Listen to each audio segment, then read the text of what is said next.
This is the brand new 2024 Nissan X-Trail, built in Japan and into India as a full import.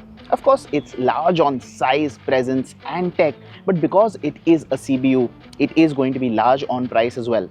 Let's not waste any more time and see what it has to offer. One of the first thing it gets you is size. It is a 4.7 meter long SUV, which is going to pique curiosity because of how exclusive it is, if not command for attention outright. This face is something that we've never seen before on Nissan cars in India. It's got the split headlamp treatment, LED lighting of course, and that massive Nissan grille. Onto the side, you'll notice my favorite element of this car, 20-inch wheels. They're wrapped in Michelin Primacy for rubber, which I think is a neat touch. Roof rails, standard SUV fare here, and if you move on to the rear, you've got LED lighting here as well. Overall, it might not look as chiseled as the Germans, but it has a nice sense of bulk, a nice sense of heft to it, which gives it a properly strong presence. In terms of colors, Nissan is playing it safe. You've got white, black and a champagne gold. A few more options would have been great, but on the whole, if you wanted an SUV that really stands out by virtue of design, the X-Trail is going to tick that box right off the bat. Alright, inside the cabin of the 2024 X-Trail, and there are a few things that immediately stand out, some for positive reasons, some for negative. As always, let's begin with what's good in life, what's positive. Straight up, I like the design of the interior. The dashboard is layered. It's laid out horizontally, so it gives a sense of width and you feel like you're sitting in a nice, wide car.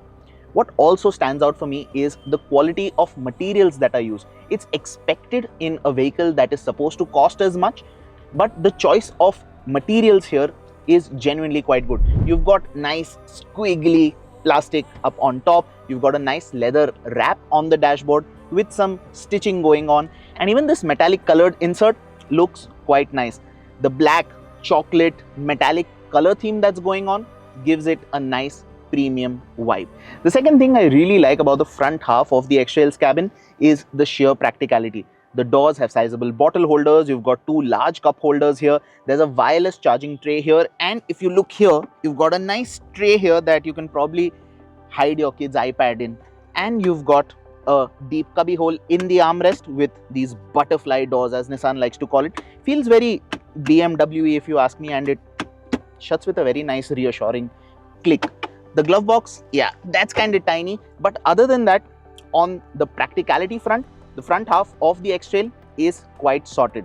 Now on to what I kind of think could have been done better, and most of this has to do with the features that are on offer.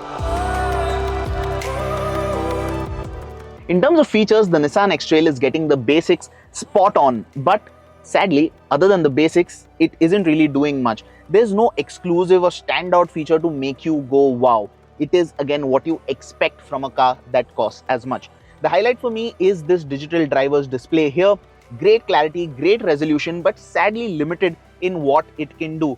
Other than your usual telltale signs, it really can't do much. We've seen cars that cost third as much give you feed from the side cameras here. While changing lanes, very helpful. Sadly, this great screen cannot do that. Speaking of screens, you've got another 8-inch screen right in the center of the dash. That's your infotainment, and the size, that's quite small. We're used to a better experience as well. Touch response isn't the greatest. Of course, you've got Android Auto and Apple CarPlay. Other features, you've got dual zone climate control here. Great air conditioning, if I may add. Wireless charger right here, and electric parking brake, auto hold functions there. If you move to the steering, standard stuff here. Again, you've got your infotainment controls here. The controls to control that screen is right here. Cruise control buttons are here, and you've got paddle shifters as well. Automatic wipers, automatic headlamps, all the basics are covered. And yes, there is a massive panoramic sunroof as well. Now on to things that I wish Nissan had equipped the 2024 X-Trail with. Most of them have to do with these seats, right? They get fabric upholstery. In fact, there's fabric upholstery on the door pads as well. Feels a little out of place on what is supposed to be Nissan's flagship SUV for India, at least currently. Now, because they have fabric upholstery, you do not get seat ventilation either. Again, a feature that India loves and is kind of a need in our climate conditions. Finally, neither of these seats are powered. Adjusting your seat manually in a car that costs as much, yeah, that feels a little unnecessary. So if Nissan could have offered leatherette upholstery, front seat ventilation, it would have rounded the experience off a little better. The other real issue is this infotainment. It is simply too small for 2024. It should have been a bigger screen. We need wireless Android Auto, Apple CarPlay, and a branded sound system would give it a little more bragging rights as well. If you intend on using the X-Trail as a 5-seater, good news. The amount of space you've got, in fact, the amount of maximum space you've got in the second row is more than plenty. The front seat is set to my driving position. I'm roughly 6 feet tall. I've got more than enough knee room. There's good amount of foot room as well. And despite the panoramic sunroof, headroom is not tight either. Now, the X-Trail does not get captain seats. It gets bench seats, so 3 people can sit here if need be. And in case you're feeling extra Seth-G-like and you want the captain seat feeling, you can flip down the central portion of the seat. The seat split in a 40-20-40 ratio, and you can use the center seat as an armrest.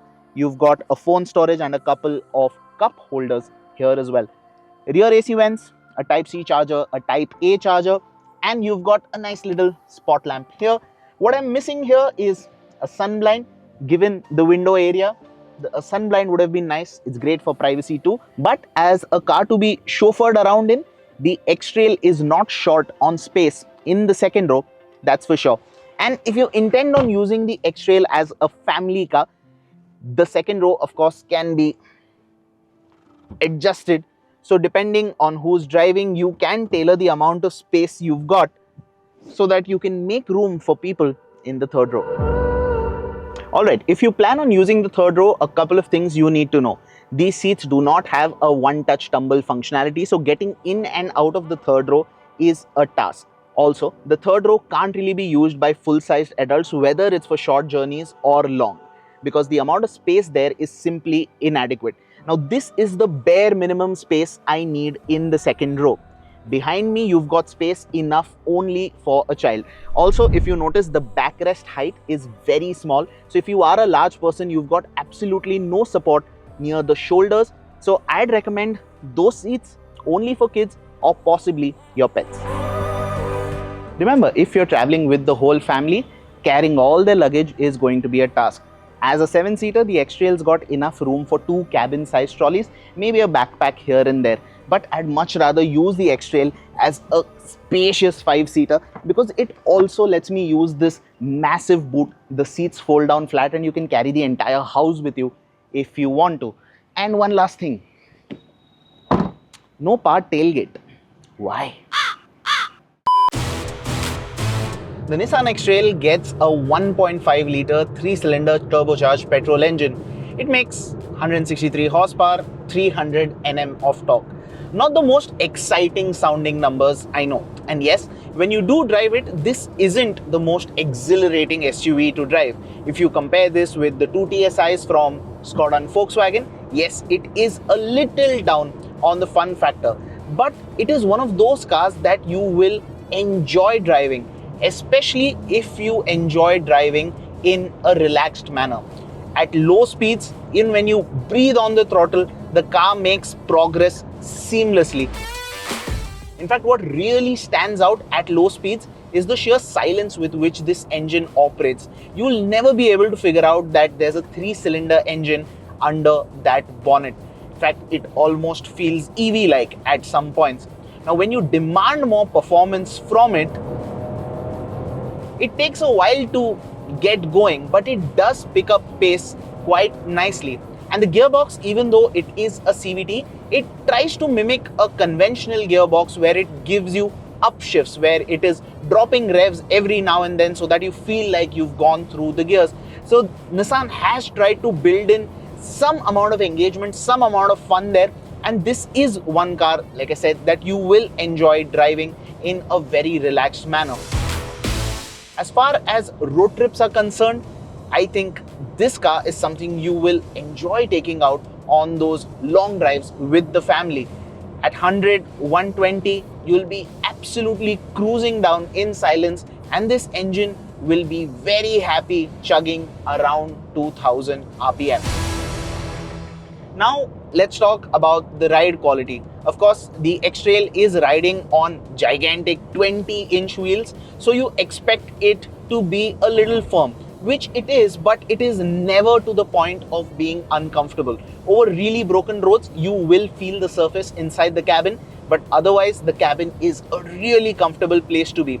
If you are on smooth open highways as this, you will quickly realize that this is kind of the natural home of the X-Trail. It enjoys these smooth, fast highways where the cabin remains absolutely rock steady. Before we wrap this video up, we've got to talk safety. The X-Trail gets 7 airbags, ABS with EBD, traction control, 360-degree camera, the works. But for the price point, you might want an ADAS system, a level 2 ADAS system with features such as adaptive cruise control or blind spot monitoring. In fact, the mirror has a little triangle for the blind spot monitoring, but that feature is missing. So it kind of reminds you that that feature is not there pretty much all the time. Now you might or might not consider ADAS as a big miss given how it functions in Indian conditions, but I think for the price it is something that would have been good to have for sure. Alright, let's wrap this video up. Here's the thing. There's genuinely space for a product like the X-Trail, a large, comfortable family SUV that's backed up by good old Japanese reliability and peace of mind. Sure, it's not the most exhilarating SUV to drive, but for your everyday commutes and those relaxed road trips, it's got the right balance of power and comfort. But for a product like the X-Trail to succeed in a market like ours, it needs to do one of two things. A, either offer a lot more features or significantly undercut the competition in terms of the asking price. As of today, I don't know what the X-Trail costs, but Nissan India is hinting at a price tag of around 50 lakh rupees, so both of those things seem unlikely. Now, while that makes the X-Trail hard to recommend, it does not take away in any part that this is a genuinely likable car.